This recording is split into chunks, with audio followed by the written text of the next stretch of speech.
bonsoir à tous. Merci de votre fidélité à Géopolis Télévision. Bienvenue à Chemin Critique. À quelques semaines de la tenue des élections générales en RDC, la classe politique bouillonne autour du processus électoral. À Géopolis, nous avons choisi de nous arrêter un moment pour voir le chemin parcouru, mais également pour regarder le chemin qui reste à parcourir avant la date du 20 décembre prochain.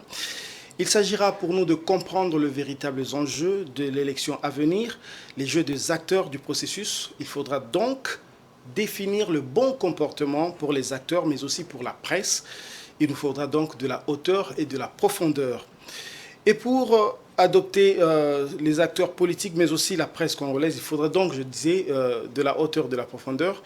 Et pour aborder ce thème qui touche à la fois l'histoire du Congo, la politique, mais aussi la presse, nous avons donc l'honneur de recevoir sur ce plateau Willy Kalengai, directeur général de Géopolis Hebdo et Géopolis Magazine, Géopolis Télévision également. Bonsoir Willy Kalengai. Bonsoir Patrick Ilunga, bonsoir. En tant que journaliste, vous êtes témoin, on va dire, de l'histoire récente de la RDC. Vous avez été au dialogue intercongolais pour parler qui est considéré comme fondateur de l'ordre constitutionnel aujourd'hui. Vous avez donc le recul pour nous expliquer les enjeux d'aujourd'hui, d'hier et aussi à venir. Et donc, pour aborder ce thème, nous avons sur ce plateau également Dieudonné Boanali, qui est journaliste. Donc, c'est avec vous que nous allons essayer de comprendre avec Willy Kalengai les enjeux de l'élection à venir. Bonsoir Dieudonné. Bonsoir Patrick Ilunga, bonsoir au DG de Géopolis, M. William Albert Kalengai. Bonsoir aussi à tous nos téléspectateurs qui sont en train de nous suivre en ce moment. Merci. Donc, Willy Kalengai, nous sommes à 6 mois des élections générales. C'est vrai que les gens sont très enthousiastes. Les Congolais lambda veulent aller aux élections. Mais tout le monde n'a pas forcément la même perception de l'enjeu véritable. Alors, la première question qu'on va vous poser, quel est le sens profond de l'élection, de la première élection post-alternance? Merci de m'associer à Chemin Critique. Ça fait toujours un peu bizarre quand on est du côté de celui qu'on interroge, hein, parce que nous, on a le travail confortable de poser des questions. Maintenant, là, c'est à moi de répondre et je ne veux pas me débiner. Les élections que nous allons, en tout cas auxquelles nous sommes conviés en tant que nation, en décembre, sont d'un grand enjeu. Il ne faudrait pas oublier que nous sommes au 4e cycle des élections, mais chaque cycle est un recommencement. Parce que chaque élection porte en elle-même une certaine originalité, et ce qui se règle pendant la période de ces élections, c'est généralement, malheureusement, c'est généralement la survie de la nation. Il est comme c'est ne sais pas comment on n'est pas parvenu à faire des élections une opération régulière et presque périphérique de la nation. Chaque fois que nous avons des élections dans le pays, c'est comme si le pays était suspendu. Son intégrité, son unité, sa force, sa puissance, tout cela a été malheureusement téné de ces élections. Parce que nos élections sont fondatrices, et tous les cycles sont fondateurs de ce que je peux appeler l'unité nationale. C'est comme ça que l'élection de décembre constitue en même temps un enjeu majeur parce que c'est la première élection post-alternance. Nous espérions et nous espérons, je crois que nous allons le dire dans cette émission, que les acteurs politiques, comme vous l'avez dit, auront suffisamment de la hauteur pour voir les enjeux. Parce qu'aujourd'hui, plus qu'hier, le Congo est inscrit dans une géopolitique mondiale essentielle. Ce n'est pas simplement des élections qui concernent le pays, ça concerne l'ensemble des pays, d'abord les 9 pays qui nous entourent, mais aussi les grands ensembles. Donc voilà, c'est une élection importante. Elle va décider de comment nous allons nous insérer dans la géopolitique mondiale. C'est une élection importante. Elle va décider de comment nous allons nous insérer dans la géopolitique mondiale. Avant d'aller plus loin, je vais demander à la régie, si nous parlons le même langage, de nous proposer d'abord un document qui va poser les bases de notre débat d'aujourd'hui. Merci.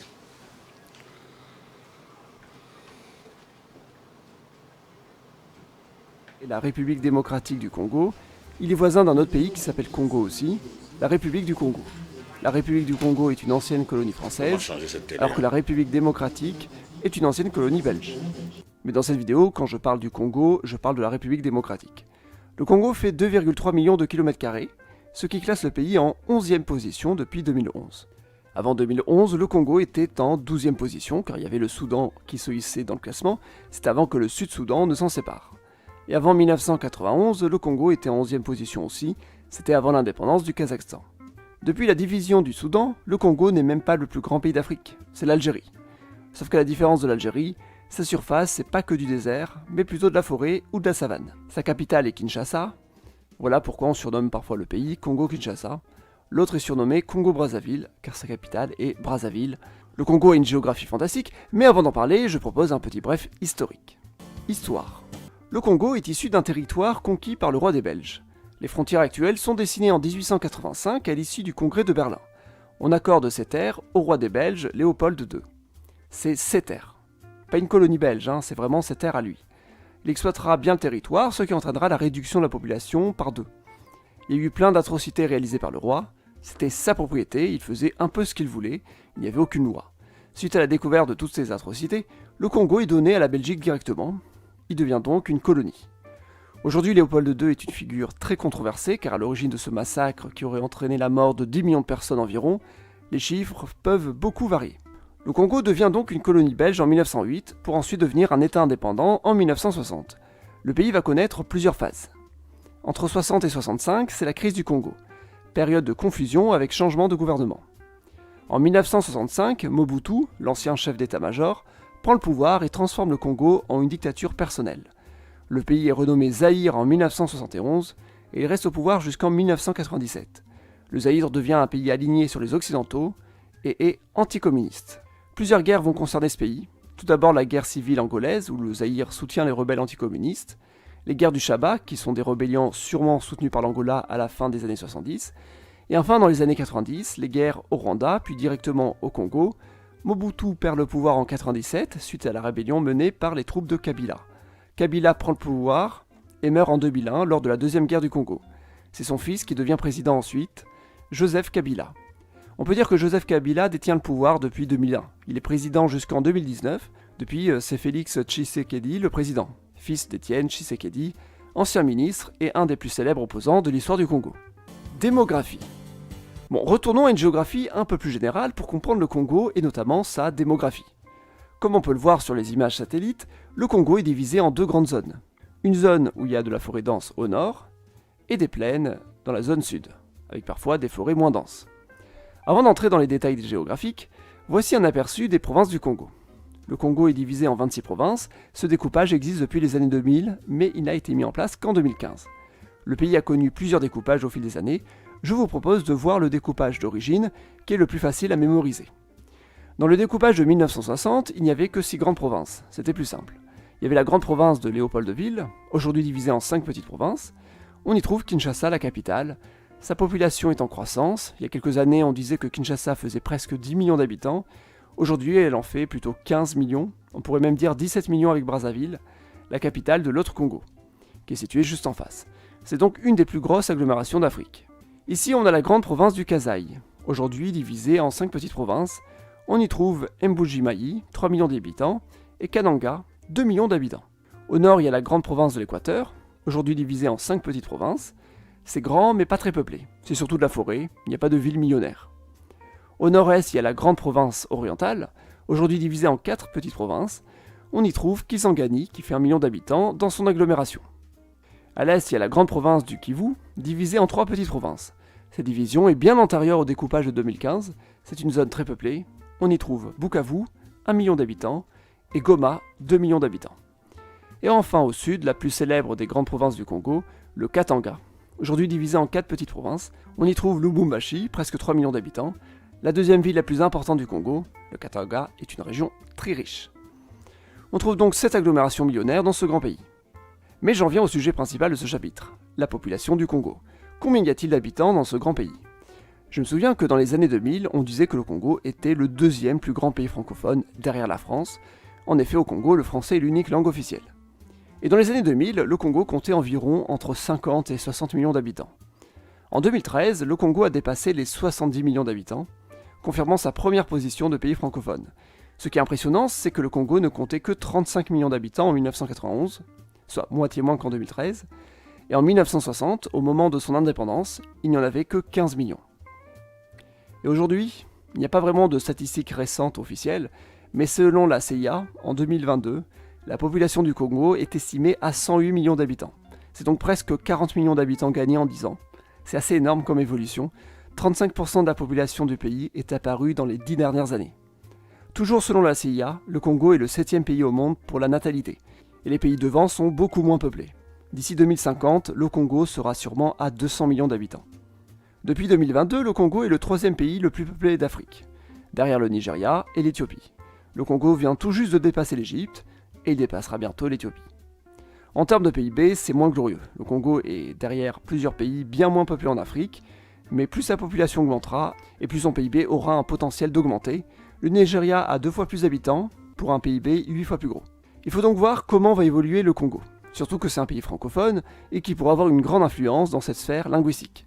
Mais il faut voir aussi comment le français va évoluer. Langue surtout parlée en ville, le pays se situe à la limite de la sphère francophone au nord-ouest de l'Afrique, et anglophone situé à l'est ou au sud. L'anglais est donc la principale langue étrangère étudiée. Le néerlandais, lui, langue de la Belgique aussi, n'a jamais été vraiment présent. À part ce français officiel, et encore peu parlé, on trouve des langues nationales, qui elles aussi sont rarement des langues maternelles. Tout d'abord, il y a ce qu'on appelle le Kikongo, qui est en fait plutôt une famille de langues et de créoles, dont le plus connu est le Kituba. C'est le nom qui a donné le nom du pays. La langue est parlée surtout là où il y a accès à la mer, c'est donc la première langue croisée par les colonisateurs. Encore plus parlé, nous avons le Lingala. Le Lingala concerne aussi la capitale, Kinshasa, c'est donc en quelque sorte la principale langue de communication au Congo. Mais à l'est, on trouve une autre langue encore plus parlée. C'est le Swahili, la plus célèbre des langues africaines. Au centre, on parle le Chiluba. Les populations du Congo parlent ensuite une grande variété de langues maternelles. On en compte des centaines, mais l'instruction à l'école se fait dans une des 4 langues nationales, précédemment citées, en fonction de la région, et en français. Économie. Vu que le Congo voit sa population augmenter, c'est l'économie qui va jouer un rôle clé. Et pour le moment, le Congo a un gros avantage, les ressources sont énormes. On trouve de l'or à l'est, surtout dans le Kivu. Dans le Kasaï, on trouve des diamants. C'est pas du diamant de bonne qualité, mais plutôt pour l'industrie. C'est un des plus gros producteurs au monde. Le Congo est un des plus gros producteurs de cuivre au monde, surtout dans le Katanga, et c'est le premier producteur de cobalt au monde, toujours dans le Katanga. Le Congo est aussi un grand producteur d'étain, on en trouve surtout à l'est, et encore au Katanga. Vous l'aurez compris, le Katanga est la région riche du Congo. C'est pas pour rien que la province a cherché à devenir indépendante dans les années 60. Le Congo est donc un pays bien divisé. La capitale, Kinshasa, se trouve dans la zone où on parle le Lingala, c'est le centre politique, mais les ressources se trouvent à l'autre bout du pays, où on parle le Swahili. Et le Swahili est parlé à l'est. Ces régions sont donc tournées vers l'Afrique orientale ou australe. Au Kivu, depuis les années 2000, il y a encore des conflits. On parle de la guerre du Kivu. Mais il y a encore d'autres divisions. Certaines sont symboliques, comme le décalage horaire. Le Congo est le seul pays au monde où sa capitale n'est pas située dans le fuseau horaire le plus peuplé. Mais c'est surtout au niveau des infrastructures que la division se fait ressentir. Le chemin de fer est le plus flagrant. Kinshasa et Lubumbashi, les 2 villes les plus importantes, ne sont pas reliées par train. Pourtant, le train existe dans les 2 villes, mais elles sont dans 2 réseaux distincts. Kinshasa n'a qu'une ligne pour aller vers la mer, et Lubumbashi a un réseau pour relier le centre et l'est du Congo. Mais c'est un réseau très vétuste qui date de la colonisation. Au nord, il y a Kisangani, une des villes millionnaires. Elle est reliée directement à Kinshasa par le fleuve Congo. Ce fleuve sert d'axe de transport, mais au-delà de Kisangani, il n'est pas navigable. Il n'y a pratiquement aucun pont sur ce fleuve, il coupe le pays en 2, et même la route reste limitée. Kinshasa et Brazzaville, les 2 capitales congolaises, sont face à face sur ce fleuve, mais il n'y a pas de pont. Le principal pont du fleuve se trouve à Matadi, à la frontière de l'Angola. D'ailleurs, le Congo n'a qu'un petit accès à la mer, et le fleuve Congo n'est même pas navigable jusqu'à la mer. C'est donc de nombreuses infrastructures que le Congo doit mettre en place s'il veut pouvoir bien profiter de ses richesses. En attendant, la communication peut se faire via l'étranger. Le Katanga est relié à l'Afrique australe par exemple.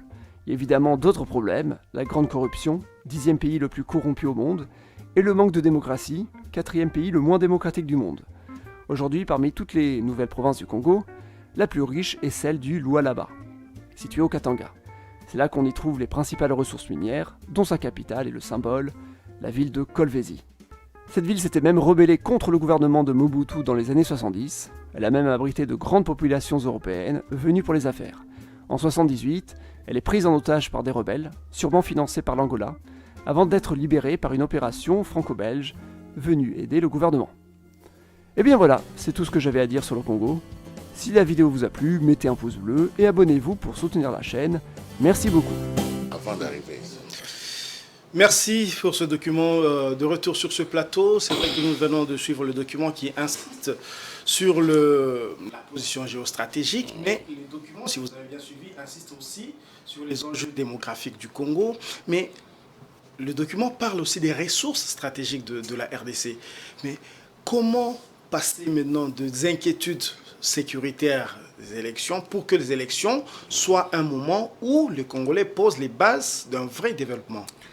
Vous avez suivi ce document et il est vraiment évocateur de l'enjeu principal dont nous parlons aujourd'hui.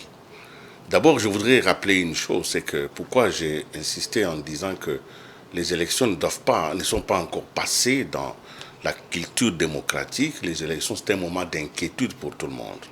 Chaque fois qu'il y a eu changement dans ce pays, il y a eu changement total, profond, même sur le nom du pays. Vous allez constater que quand le Congo devient un État indépendant du Congo, nous sommes avec les rois, on l'a cité, les rois Léopold II, c'est l'État indépendant du Congo. Eh bien, en 1908, quand ça passe à la Belgique, même le nom du pays change, ça devient le Congo belge. Ce n'est pas l'État indépendant du Congo, ça devient le Congo belge. Et nous arrivons en 60, ça change encore, ça devient la République démocratique du Congo. Nous arrivons en 71, ça change, ça devient le Zaïre. Et puis quand Laurent Désiré Kabila prend le pouvoir, le nom du pays change aussi. C'est pour la première fois qu'il y a eu changement à la tête du pays, sans qu'il y ait changement du nom du pays, sans que la constitution même ne puisse changer. C'est fondamental et c'est important, parce qu'il n'y a pas eu un développement suivi. À chaque fois, chaque régime essayait un peu sa propre stratégie, ce qu'on peut appeler sa propre mayonnaise. Le pays n'a donc pas connu une continuité dans la construction de l'État et dans la construction du développement. Chaque fois qu'il y a eu changement, quand le roi des Belges cède à la Belgique, c'est parce qu'il y a eu déjà 10 millions de morts dans cet espace d'exploitation du pays. Eh bien, quand les Belges eux-mêmes prennent la direction de ce pays, ils font 80 ans, c'est la colonisation et c'est la régression totale. Rappelez-vous, les Belges disaient pas d'intellectuels, pas de problème. Nous avons donc eu l'indépendance avec 4 ou 5 universitaires. Alors quand Mobutu prend le pouvoir, c'est encore plus grave parce que c'est la dictature et c'est la pensée unique ici. Ça signifie que la créativité n'est pas prise en compte. Il est vrai que quand vous regardez, c'est comme ça que ces élections de décembre, ce sont les élections qui vont se faire sur la même constitution qui n'a pas changé. C'est la même constitution qui a été élaborée, qui est passée au référendum en 2006, qui a fait les premières élections. C'est vraiment, il y a eu quelques changements, mais nous sommes là, bel et bien, dans un passage qui devrait nous garantir l'entrée dans l'ère démocratique. Dans l'ère démocratique, les institutions restent, elles sont puissantes, ce sont les hommes qui passent. Mais dans l'ère que nous avons connue avant cela, c'était les hommes et les institutions passées. Rien n'est resté, tout était à refaire. Comment garantir que les élections de décembre ne seront pas un moment où nous allons tout refaire à zéro? On ne peut pas rentrer à zéro, on doit, à partir de ce mandat qui va s'achever, que les élections viennent consolider l'ère démocratique, même si les hommes ne sont pas les mêmes. Voilà un peu la première des craintes, c'est celle-là. Ça signifie, est-ce que nous allons aller aux élections, nous allons les passer de manière à ce que nous puissions consolider nos institutions. Même si les hommes peuvent passer, mais les institutions, elles, doivent rester. C'est ça qui va déterminer l'ère démocratique. Voilà, nous allons passer la parole maintenant à Dieudonné Bonali. Merci Patrick pour la parole. Willy Kalengai, vous avez parlé de la consolidation des institutions. Il y a aussi question de consolider les acquis de la première alternance politique dans notre pays. Maintenant, parlons un peu de l'économie électorale. Les élections coûtent excessivement cher au trésor public. Tous les 5 ans, nous dépensons l'équivalent d'1 milliard de dollars américains. D'aucuns pensent qu'il faudrait canaliser tous ces fonds vers le développement des infrastructures, parce que nous venons de le voir dans les documents qui nous a été proposés par la régie, que pour que le pays se développe, nous avons besoin non seulement d'un État stable et démocratique, mais aussi des infrastructures. Vous croyez que ces élections du 4e cycle électoral vont constituer une panacée pour nous, c'est-à-dire ça va nous ramener la paix, tant rechercher le développement? Vous savez, nous faisons ces élections pendant que le pays est dans une situation d'insécurité. Il ne faut pas oublier qu'il y a quelques endroits qui n'ont pas été touchés par les processus d'enrôlement. Il y a 2 territoires qui sont aujourd'hui occupés par des forces ennemies.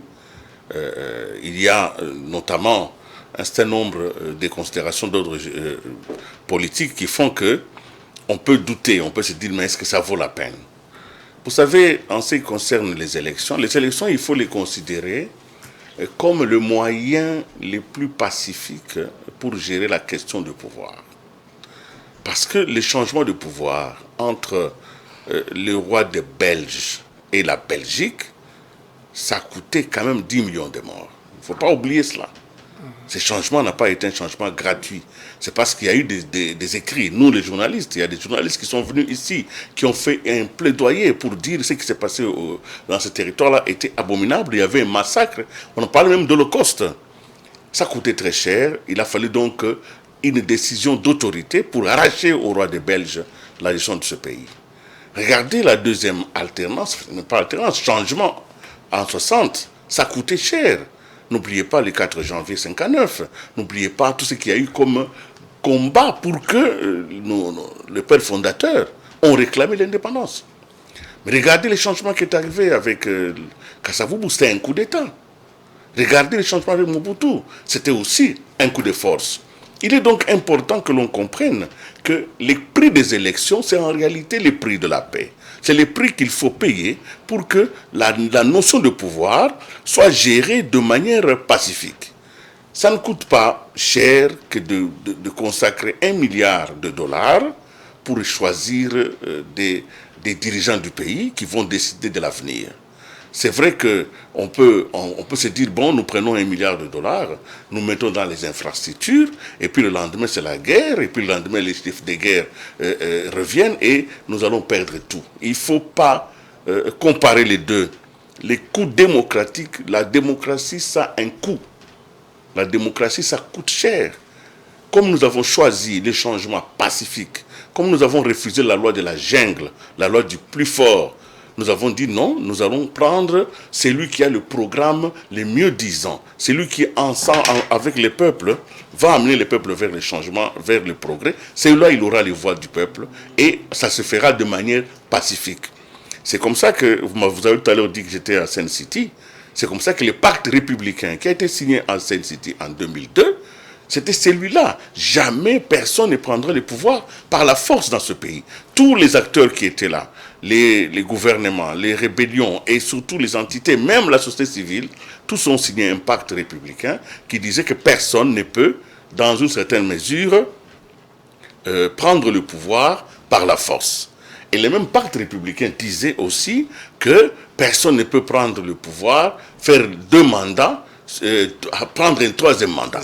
C'est comme ça que vous avez vu que le président Kabila a eu beaucoup de difficultés en 2019 parce qu'il y a eu tellement de tergiversations. On disait qu'il pouvait prendre le 3e mandat.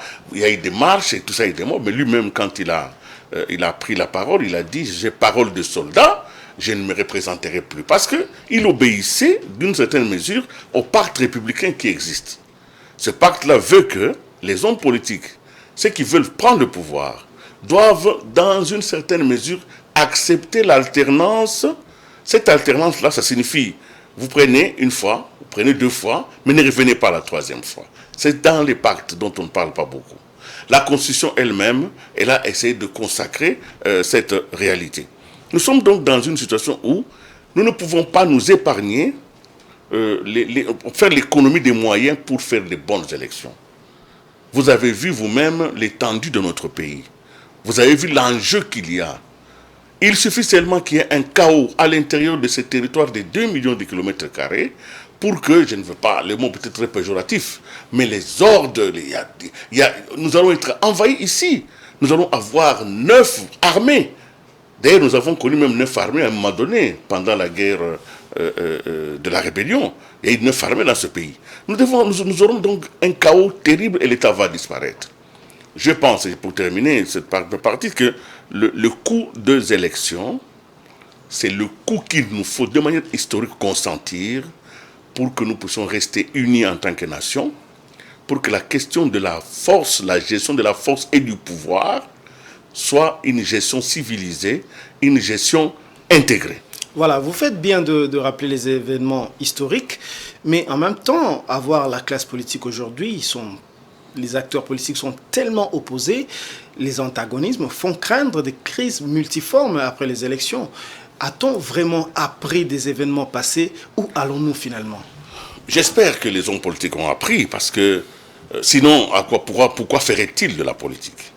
La politique, c'est quand même un art essentiel de la gouvernance publique. Les hommes politiques de notre pays, pour la plupart, ils ont été témoins, ceux qui sont aujourd'hui des acteurs. C'est vrai que d'autres viennent d'arriver, il y a encore des jeunes qui viennent d'arriver, mais la politique, c'est aussi quand même un lac où tout le monde doit se baigner. Chacun, quand il entre en politique, il sait qu'il entre dans un lac où il y a eu des crocodiles, il y a des serpents, il y a tout ce qu'il y a dans le lac. Dans notre pays, la politique s'est faite au travers des partis politiques. Les partis politiques, selon la loi qui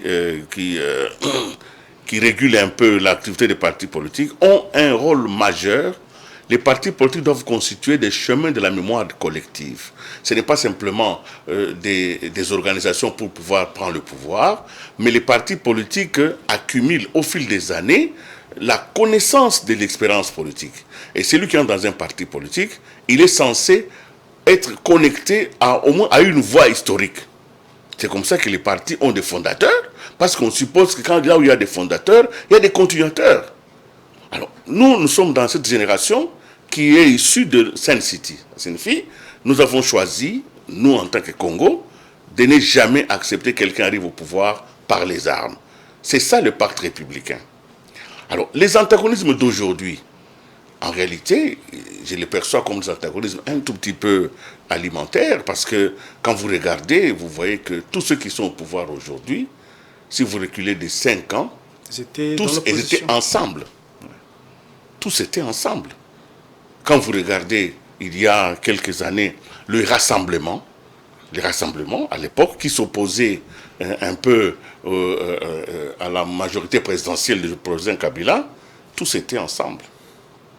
Ils se battaient pour que le président Kabila ne puisse pas se présenter pour un 3e mandat. Ils se battaient pour qu'il y ait un changement.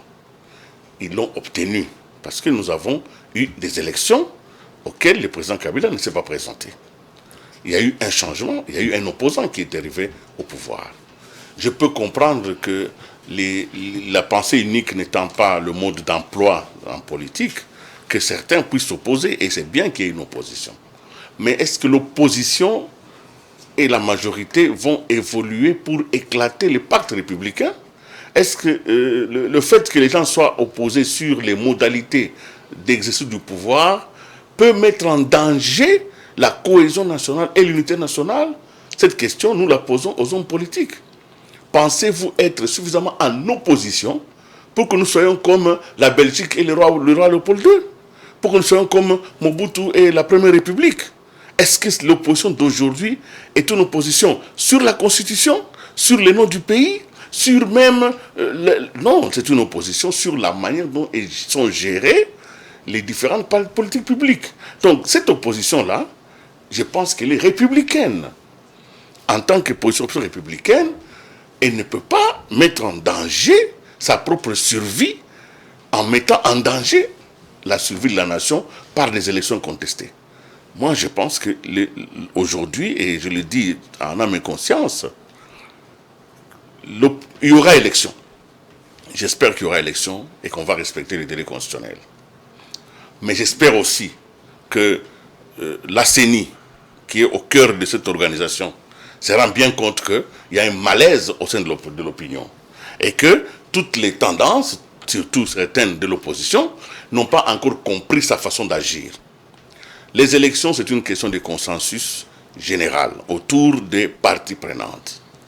Je suppose qu'il y aura élection, mais je souhaite qu'avant les élections, il y ait quand même des rapprochements sensibles pour que la CENI intègre de manière intellectuelle, intelligente et patriotique les remarques de l'opposition. Voilà, justement, donc la CENI a déjà annoncé qu'il y aura éventuellement des pourparlers, mais vous avez évoqué tout à l'heure le pacte républicain. Ce pacte républicain suppose aussi le respect des délais constitutionnels. Oui. Donc, la CENI, est-ce qu'il n'y a pas risque qu'en écoutant, prêtant l'oreille aux plaintes des opposants, la CENI prenne le risque, justement, s'il faut auditer de nouveau le fichier électoral, s'il faut revenir sur la composition de la commission électorale, est-ce qu'on ne risque pas de dépasser le délai constitutionnel, justement? Les dates et les délais sont faits pour être respectés, mais l'enjeu ici, c'est la cohésion nationale. L'enjeu, c'est les résultats. À quoi sert-il d'organiser des élections chaotiques en respectant les délais constitutionnels? Je pense que s'il faut organiser les élections, il faut bien les organiser. Il faut que ce soit des élections où tout le monde participe. Il ne faut pas que celui qui va gagner les élections demain soit contesté le même jour. Certains pays ne survivent pas à la contestation post-électorale. Vous en connaissez beaucoup. D'autres peuvent survivre parce qu'ils ont tellement des institutions puissantes que ça absorbe la contradiction. Ici, chez nous, je pense que nous avons une certaine expérience. En 2000, quand nous avons quitté Sun City, les hommes politiques se sont mis en place ici, la transition avait été décidée pour 2 ans. Donc une année renouvelable. La transition a été renouvelée. Quand ils sont arrivés au bout, ils ont compris que non, ils ne pouvaient pas. On a un peu allongé jusqu'en 2006. Normalement, ça allait de 2003 à 2005. Mais nous sommes allés aux élections en 2006. En 2016, c'était la date constitutionnelle. Mais il y a quand même eu 2 ans de prolongation parce qu'il y a eu tellement de difficultés pour pouvoir organiser ces élections. La première fois, c'est pour la première fois que le pays décidait de le financer lui-même. Alors le pays s'est donné les moyens de mobiliser les ressources, mais aussi les moyens d'obtenir un consensus. Et il y a eu un consensus. N'oubliez pas qu'il y a eu l'accord de Saint-Sylvestre. Donc on a signé un accord, ils ont signé un accord pour que le président Kabila reste en poste et que les temps avant les élections, qu'il y ait d'autres personnes de l'opposition qui viennent. Et c'est d'ailleurs Bruno Tshibala qui organisera les grandes élections qui vont nous donner cette première alternance. Cette première alternance. Ouais. Donc il est important, quand les hommes politiques quand ils vont se rencontrer, et nous espérons qu'ils se rencontrent et qu'ils identifient les vrais problèmes, des écueils objectifs. Ils devront choisir une feuille de route pour absorber ces écueils, pour les régler. Si pour les régler, il faut dépasser la date du 20 décembre, eh bien nous avons des mécanismes constitutionnels. La CENI va demander à la Cour constitutionnelle ces délais supplémentaires pour organiser les élections. La Cour constitutionnelle examinera et donnera. Un pays civilisé, c'est un pays qui sait régler ses problèmes. Il ne faut pas que nous puissions être dans un pays piège. Aussi, ne fait pas ça. Alors, non, quand vous avez un problème, l'essentiel, c'est que autour du diagnostic, qu'il y ait un consensus. Qu'ils se mettent ensemble, qu'ils discutent, qu'il n'y ait pas d'orgueil, qu'il n'y ait pas d'insuffisance, que la CENI accepte de prendre en charge l'ensemble des revendications de l'opposition, que l'opposition aussi accepte d'aller de manière humble vers l'organisation parce que la contestationnite ne réussit pas à un pays. Si l'opposition et la majorité aujourd'hui ne comprennent pas que l'enjeu qu'il y a ici, ce n'est pas de préserver ou de conquérir des postes. L'enjeu qu'il y a ici, c'est que les élections peuvent garantir le retour de la paix. Parce que c'est une des solutions pour la question de l'Est. Parce que quand on va avoir de nouveaux élus, quand on aura une nouvelle législature, les populations qui ne se sentent pas intégrées seront obligés de se définir par rapport à la nouvelle législature. Voilà, l'Est de la République, on va en parler tout à l'heure. Mais j'ai cité en début de cette émission le dialogue intercongolais. C'est vrai qu'à l'issue de ces pourparlers, les pouvoirs publics avaient mis en place la haute autorité des médias pour réguler un peu et réglementer le comportement des médias et de la presse. Mais maintenant, il y a le CESAC, c'est vrai, mais l'environnement a changé. On est dans une sorte de complexité avec les réseaux sociaux, les YouTube. Comment l'État doit pouvoir gérer tout ça et quel doit être le comportement, le bon comportement de la presse? Je rappelle que vous-même, vous êtes un journaliste très respecté ici au Congo. Merci. La question de la presse est une question fondamentale, est une question essentielle. Il est vrai qu'à l'issue du dialogue entre Congolais, il a été demandé la mise en place d'une autorité des médias, la AM à l'époque, parce que la régulation des médias devenait importante, essentielle. Pourquoi elle devenait importante?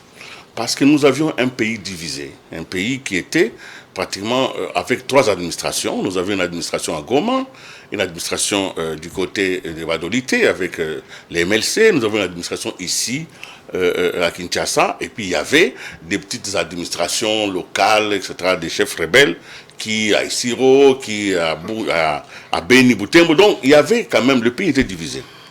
Ce qui fait que même dans la gestion de l'information, le journalisme s'est développé aussi dans l'espace qui était celui-là. Nous nous sommes retrouvés à Sen City, nous journalistes, avec les confrères qui venaient de ces espaces que nous appelions des espaces occupés, et qu'eux, ils nous appelaient aussi des espaces occupés. Donc, pour eux, ils étaient libérés, nous continuons à être occupés. Et pour nous, ils étaient occupés et nous étions libérés, nous étions libres. Vous voyez déjà au niveau de la terminologie, nous avions un petit problème. Et nous, à Sainte-City, nous avons compris les dangers qu'il y avait. C'est comme ça que nous, déjà, en tant que journalistes, nous nous sommes réunis à Sainte-City. Ceux qui venaient de Goma, ceux qui venaient de Badolité, ceux qui venaient d'ailleurs, nous nous sommes retrouvés à Sainte-City. Nous avons dit que nous n'avions qu'un seul pays, que dans tout ce que nous avions fait comme reportage, nous avons compris que les acteurs, personne de ces acteurs n'avait la force de diviser ce pays.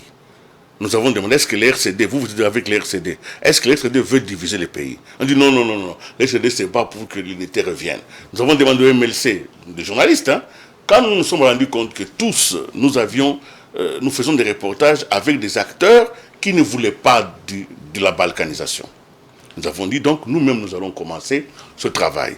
Nous avons identifié les problématiques et nous avons dit que, à l'issue de ce dialogue, nous devons garder contact. Nous avons gardé contact et notre chance, c'est que le ministre qui a été choisi juste après le dialogue entre Congolais, c'était Vital Kamerhe. En tant que ministre de la Communication, son premier travail a été la réunification communicationnelle. Ainsi, à l'époque, il y a eu l'achat des émetteurs. Donc le pays n'était pas dans un espace public médiatique. Le gouvernement avait accepté de poser des émetteurs radio dans tous les territoires. Ce qui fait qu'avant la fin de l'année 2003, il y a eu effectivement la RTNC ici, la voix du Zaïre, enfin la voix du peuple, comme on l'appelait, pouvait être captée partout. Et il y a eu une deuxième initiative qui était, puisqu'à la fin du dialogue entre Congolais, c'est l'initiative de la caravane de la paix. Donc, moi, j'ai participé à cette caravane. Nous avons fait l'ensemble de toutes les provinces pour pouvoir réunir les journalistes. À partir du moment où nous avions retrouvé la République, à partir du moment où le pays était réuni, nous ne pouvions plus permettre que les journalistes continuent à s'afficher par des couleurs politiques. Ça devenait un non-sens. À partir du moment où nous avions réussi à retrouver notre pays, nous devions retrouver aussi les règles pratiques de notre métier de journaliste, notamment les règles de l'objectivité, les règles de la contre-vérification. Nous avons donc travaillé jusqu'à l'élection de 2006, en faisant beaucoup d'efforts en travaillant avec la AM. Malheureusement, à partir de la deuxième législature, les phénomènes des réseaux sociaux est entré en ligne de compte. Et le pays a commencé à voir des hommes politiques qui étaient incapables d'assumer leur propre statut et qui estimaient qu'ils pouvaient utiliser les journalistes comme étant des appendices de leur propre idéologie. C'est ça qui a tué et qui a perturbé tout. On ne pouvait pas utiliser les journalistes pour les mettre les embrigader dans les idéologies politiques. Ce n'est pas une bonne chose. C'est ce qui a fait que nous avons détourné l'attention du peuple. Parce que les journalistes qui sont en réalité des chevaliers, qui sont ceux qui garantissent à la population la véracité des faits, c'est eux, quand ils disent quelque chose, alors la population dit ça, comme ça dit par un journaliste, c'est aussi vrai. Mais à partir du moment où le journaliste lui-même, on lui donne des œillères, on lui donne une manière de traiter l'information, il devient partisan. Quand il devient partisan, c'est fini, il crée des partis pris. Et ce sont les partis pris qui sont venus consolider la plaie de notre pays. À partir du moment où la presse elle-même n'a pas joué son rôle qu'il fallait, c'est-à-dire le rôle des gens, c'est essentiellement de donner les faits. Même si vous avez des commentaires, vous les faites en respectant les règles du jeu. Les journalistes sont tombés malheureusement dans ce piège tendu par les hommes politiques, parce que n'étant pas suffisamment consciencieux du rôle qui est le leur, beaucoup d'hommes politiques n'ont existé que par les médias. Et pour pouvoir se rassurer de l'engagement des médias en leur faveur, ils ont investi et acheté des consciences journalistiques. Et les journalistes sont tombés dans les jeux. Aujourd'hui, il est impossible d'avoir, en tout cas, cette conscience tranquille. Évidemment, c'est ça qui est arrivé. Et nous venons de terminer, l'année passée, les états généraux de la presse. Ça a été tellement grave, cette situation. Peut-être que beaucoup ne la ressentent pas, parce que la plupart des journalistes aujourd'hui n'ont connu, des dernières années, que la déformation professionnelle. Ça signifie, il est journaliste, il peut parler, il peut donner son point de vue comme il veut, il peut ne pas vérifier les faits, il peut être dans l'instantanéité, il peut insulter à la télévision, il peut dire des choses que les gens... Donc les journalistes, ils n'ont connu que ça.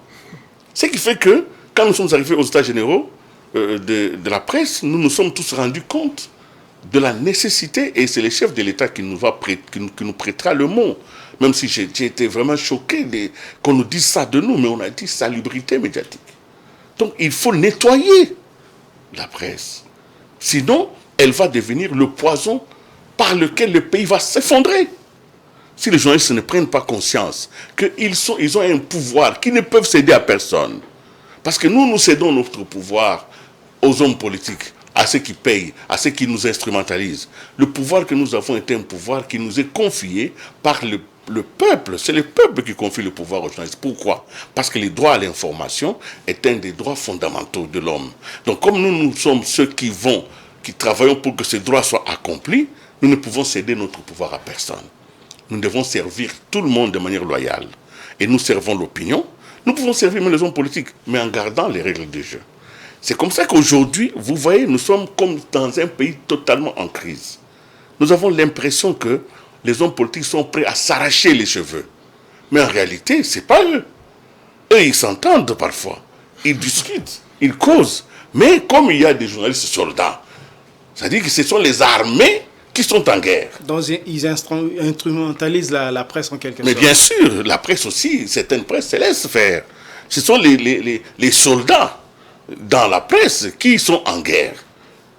C'est comme ça qu'il est difficile de savoir des choses banales aujourd'hui. Il peut arriver quelque chose. On peut avoir arrêté un opposant.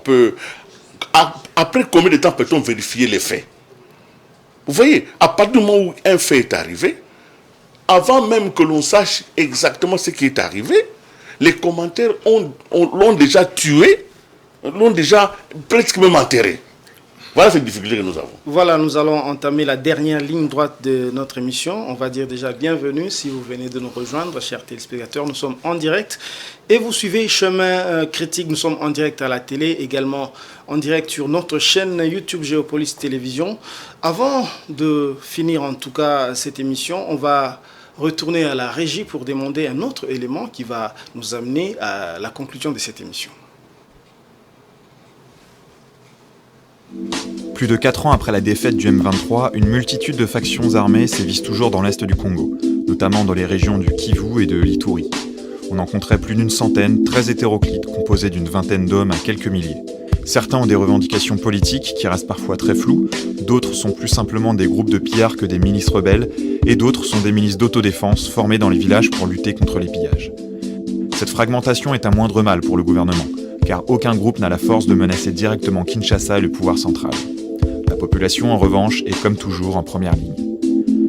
La situation est donc extrêmement complexe. On enchaîne les guerres et les jeux d'alliance entre milices changent en permanence. Les groupes prennent des noms, puis en changent, fusionnent avec d'autres groupes, puis se mutinent. Des membres de l'armée régulière et même de l'ONU sont accusés de connivence avec certains groupes. Bref, il est extrêmement difficile de savoir qui fait quoi et qui veut quoi. Et les forces de l'ONU déployées sur place sont impuissantes, car il faut s'imaginer le contexte géographique. Des villages éparpillés, séparés par des plantations et des forêts équatoriales ou tropicales, peu de routes bétonnées et un pays qui subit des pluies abondantes une bonne partie de l'année, qui rendent les routes boueuses et difficilement praticables.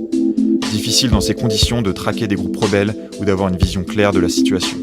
Alors pourquoi le Congo est-il si instable ? Pourquoi tant de personnes souhaitent prendre le contrôle des régions orientales du pays ?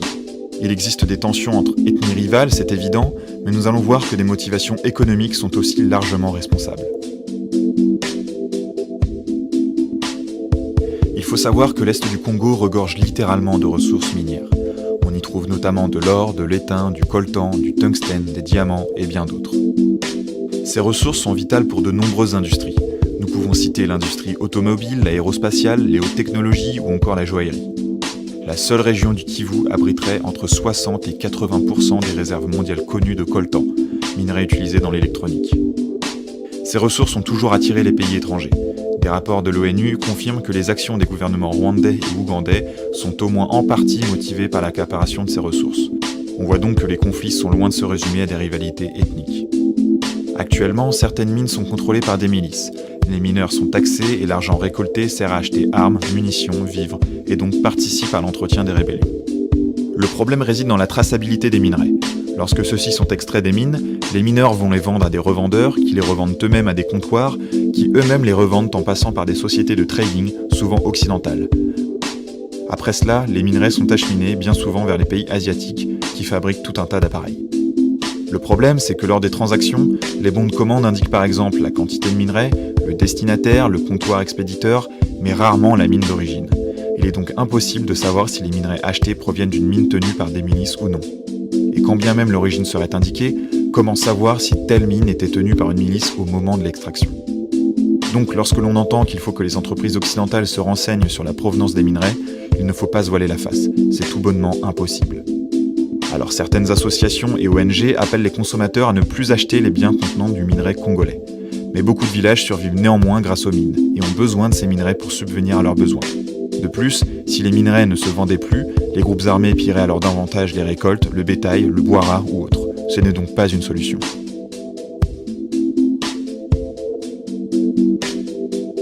Et depuis 20 ans, les conséquences sur la population sont désastreuses. Selon les sources, les conflits auraient fait entre 4 et 6 millions de morts, dont la moitié d'enfants en bas âge. C'est le pire bilan humain depuis la Seconde Guerre mondiale. Des centaines de milliers de femmes, jeunes filles et jeunes garçons ont été violés. De retour sur ce plateau après ces documents assez instructifs, on va passer à nouveau la parole à Dieudonné Boinali. Willy Kalengai, vous avez beaucoup parlé de Sun City et de l'accord global et inclusif qui a été l'une des solutions pour amener la paix en République démocratique du Congo et surtout organiser les premiers cycles électoraux. Mais nous souhaitons tous l'inclusivité, mais avec déjà des candidats présidentiables qui se déclarent non partants. On dit souvent comparaison n'est pas raison. Etienne Tshisekedi a été non partant en 2006. Pour 2023, il y a déjà Martin Fayulu qui se déclare déjà non partant. Ne voyez-vous pas qu'avec ces divisions en interne, à cause du manque d'inclusivité, et cela puisse renforcer ou alimenter ceux qui veulent que ces pays soient balkanisés? C'est une question, évidemment, je ne suis pas habilité à y répondre avec compétence, n'étant ni dans la CENI, ni dans l'opposition, même pas dans la majorité. Mais en tant que journaliste, je peux quand même, par la petite expérience que j'ai, considérer que quand nous disons que nous sommes la République démocratique du Congo, le mot démocratique doit être pris dans son vrai sens. La démocratie, c'est le gouvernement de la liberté. Ça signifie que dans la démocratie, la liberté est la règle. Et la règle. Ça signifie que les hommes politiques sont libres de décider d'aller ou de ne pas aller à un cycle électoral. Mais c'est vrai que l'idéal pour une nation, c'est que toutes les propositions, parce qu'en réalité on va aux élections parce qu'on a une offre politique à faire. Il faut que toutes les offres politiques soient capables de passer devant les jugements du peuple pour que le peuple décide quelle offre politique il va soutenir. Mais les conditions d'éligibilité dépendent de chaque homme politique. D'abord, je respecte, comme nous étions en 2006, je me rappelle, moi, je suis allé faire un reportage vers Kabea-Kamwanga et tout ça, au Kasaï. Alors, l'IDPS, à l'époque, avait dit, nous n'allons pas aller aux élections. C'est vrai que les gens pensaient que ça allait être problématique, mais les élections ont quand même eu lieu et les gens ont respecté la décision de l'IDPS. S'il y a des candidats qui estiment qu'ils ne peuvent pas aller aux élections parce que c'est de leur liberté, personne ne peut leur empêcher d'exercer leur liberté. Mais si les conditions qu'ils posent sont examinables, sont valables, et que c'est pour améliorer les processus électoraux, il faut bien que, je l'ai dit tout à l'heure, que la CENI intègre cet ensemble de décisions.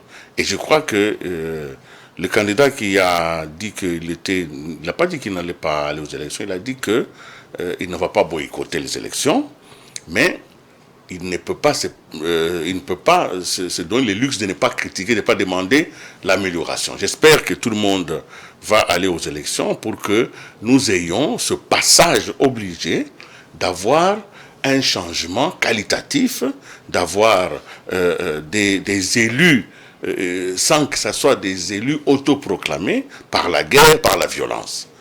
C'est très important que je revienne au pacte républicain. C'était pour l'abord en interne. En interne, il y a eu cela. Ça signifie en 2002 et 2003, 2002-2003, les Congolais ont accepté le principe que personne ne peut accéder au pouvoir par la violence. Mais ce pacte républicain, il ne vient pas seulement de Sun City. Ce pacte républicain, il vient de la conférence nationale souveraine. C'est en 90, au début, à la conférence souveraine, qu'on avait déjà élaboré le pacte républicain. Mais il n'a pas tenu parce que les actes de la conférence n'ont pas été tous respectés. Il a fallu que la guerre vienne en 96 et on reviendra en 2002 pour le pacte républicain. Maintenant, pour l'ensemble de la sous-région, vous voyez, nous avions un problème en interne. Nous l'avons réglé en nous dotant d'un pacte républicain et en nous dotant d'une constitution et en ayant les cycles électoraux. Nous sommes au 4e cycle électoral. Mais la paix ne revient toujours pas. Malgré que les Congolais se choisissent entre eux, malgré qu'ils ont des présidents élus entre eux, mais ils ne sont pas toujours en paix. Pourquoi? Parce que, je vous l'ai dit au début de l'émission, je vous avais dit que nous sommes dans un contexte géostratégique. Nous devons, en tant que nation, identifier aussi quel est le temps que nous vivons aujourd'hui, dans quel monde nous vivons. Et ce monde dans lequel nous vivons a des inquiétudes quant à ce qui arrive chez nous, parce que nous avons, vous avez vu, nous avons des richesses. Nous avons des richesses dans ce pays qui sont aujourd'hui recherchées par l'ensemble de la planète. Pour régler cette question de comment nous allons vivre avec les pays étrangers et le monde extérieur, il y a eu un autre accord dont on parle très peu, mais sur lequel j'aimerais vraiment attirer l'attention de notre gouvernance. Il y a eu l'accord cadre d'Addis Abeba, qui a été un accord le plus largement signé. Il a été signé par le Congo, il a été signé par tous les pays voisins, il a été signé par les différents groupes sous-régionaux que nous avons. Cet accord a été signé par l'Union européenne, a été signé par les États-Unis, a été signé par l'Union africaine et d'autres pays et même des personnalités. C'était en réalité la plus grande réflexion qui avait été faite entre le Congo et le monde pour que le Congo et le monde trouvent des passerelles de collaboration en disant, vous les Congolais, vous voulez la paix et le développement, nous voulons le développement ensemble avec vous. Voilà ce que vous devez faire comme feuille de route, voilà ce que nous allons faire nous monde comme feuille de route pour qu'on puisse se retrouver. Et je voudrais ici, et c'est peut-être quelque chose que je voudrais dire que c'est quand même dommage que notre pays n'a pas avancé suffisamment dans la mise en place, dans la mise en vigueur de l'accord cadre d'Addis Abeba. Parce que cet accord cadre d'Addis Abeba, n'oubliez pas, il est intervenu juste après le retrait du M23 de Goma. Les M23 En 2013. Bien sûr, les M23 avaient pris la ville de Goma. Évidemment, avant d'être défenestré, il y a eu beaucoup de pourparlers. Les M23 s'est retiré de Goma et la promesse a été faite que le pays puisse entrer en négociation avec la communauté internationale de manière à ce que l'on puisse définir l'agenda général. Qu'est-ce que nous voulons? Nous voulions la paix et le développement. Nous avons besoin de moyens colossaux pour développer ce pays et le sortir du marasme que vous avez vu. Le monde avait besoin d'accéder aux ressources qui sont dans le Congo et d'éviter d'y accéder par la violence. Il y avait donc deux reproches qu'on faisait au Congo en disant, si nous venons par la grande porte, votre pays est gangréné par la corruption, il n'est pas facile de faire du business au Congo. Alors, comme ils ne pouvaient pas entrer par la grande porte, c'est comme ça qu'ils ont choisi la mauvaise porte, celle de la violence des groupes armés. Malheureusement, ça nous a fait plus de 10 millions de morts. Donc, nous sommes dans une impasse. Et nous, et la communauté internationale, personne ne pouvant bénéficier de ces ressources. C'est comme ça qu'on a fait l'accord cadre d'Addis Abeba pour permettre au Congo. Et le Congo avait mis en place deux mécanismes. Le mécanisme national de suivi en interne et puis un autre mécanisme d'observatoire en externe avec, au Burundi, avec, d'ailleurs vous vous rappelez à l'époque, c'était avec le général Kalume. C'était ces deux mécanismes qui devaient fonctionner. Mais malheureusement, le régime qui est parti n'a pas finalisé l'ensemble de l'agenda. Et la communauté internationale, ils sont comme ça. Comme nous n'avons pas fait ce qu'il fallait pour que nous puissions nous mettre d'accord, ils nous ont même remis aujourd'hui dans un autre environnement pour qu'on renégocie.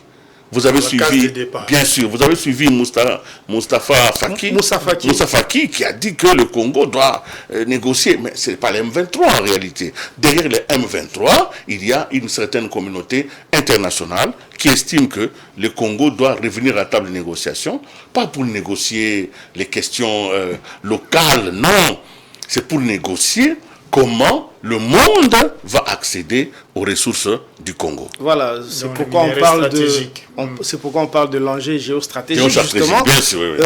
Il nous reste très peu de temps. En une minute, est-ce que vous pouvez nous résumer tout ça? Parce que le risque d'implosion existe, justement, avec la question la plus difficile, la guerre de l'Est, qui avait beaucoup d'implications. Comment le pays peut-il résister à cette menace? En une minute. Oui, il y a trois niveaux d'intervention. Il y a d'abord un niveau diplomatique international. Et je venais de dire qu'il faut absolument réactiver l'ensemble des mécanismes mis en place par l'accord cadre d'Addis Abeba et renégocier ce qui avait commencé déjà. C'est faisable. Il y a un deuxième niveau, c'est la montée en puissance de notre armée. Et je pense que l'armée congolaise est en train de prendre les précautions. Parce que de toutes les façons, contre les bandits, vous n'avez que la force. Il n'y a rien d'autre à faire. Donc il y a un deuxième niveau, c'est la montée en puissance de notre armée pour pouvoir sécuriser les frontières nationales. Un troisième niveau, c'est ce que j'ai appelé les consensus patriotiques. Donc il faut que, au niveau des acteurs politiques, parce que ce qui attaque le Congo n'est pas attaqué dans ses particularités. Le Congo est attaqué dans sa globalité, en tant que nation. Donc la crise qui touche le Congo aujourd'hui, touche le Congo comme nation. Donc il n'y a personne qui va être épargné de cette crise. Personne ne va s'en sortir. Si le Congo coule, eh bien tous nous allons couler. Que ceux qui sont au pouvoir, ou dans l'opposition, ou dans la société civile, ou dans la mort, ou dans la vie, nous allons tous couler. Personne ne survivra à cela. Donc je dis en terminant que ce qui peut éviter l'implosion, c'est que les élections se fassent dans les délais, mais précédé d'un minimum consensus. Dans les délais, mais un minimum consensus, et le consensus minimum peut être obtenu par la CENI. Et si la CENI estime que ce n'est plus de son ressort, la CENI a des mécanismes pour demander l'appui de l'Assemblée nationale, même de la Cour constitutionnelle. Donc il n'y a pas, nous avons tous les mécanismes pour que nous allions aux élections en décembre dans la paix, mais mobilisés contre l'enjeu international qui menace effectivement notre intégrité territoriale. Voilà, ce sera donc votre mot de la fin pour l'émission de ce soir. On vous remercie beaucoup, Willy Kalengai, d'avoir répondu à notre invitation. On remercie également Diodeli Mwanali qui nous a accompagnés dans cette émission. Merci, on l'aura donc compris, le Congo est un enjeu géostratégique important. La leçon, on l'a comprise aujourd'hui. On espère aussi que la classe politique a compris en tout cas de quoi il s'agit. Chemin critique, c'est ici la fin du parcours. On va se quitter avec l'espoir de se retrouver la semaine prochaine avec le même plaisir.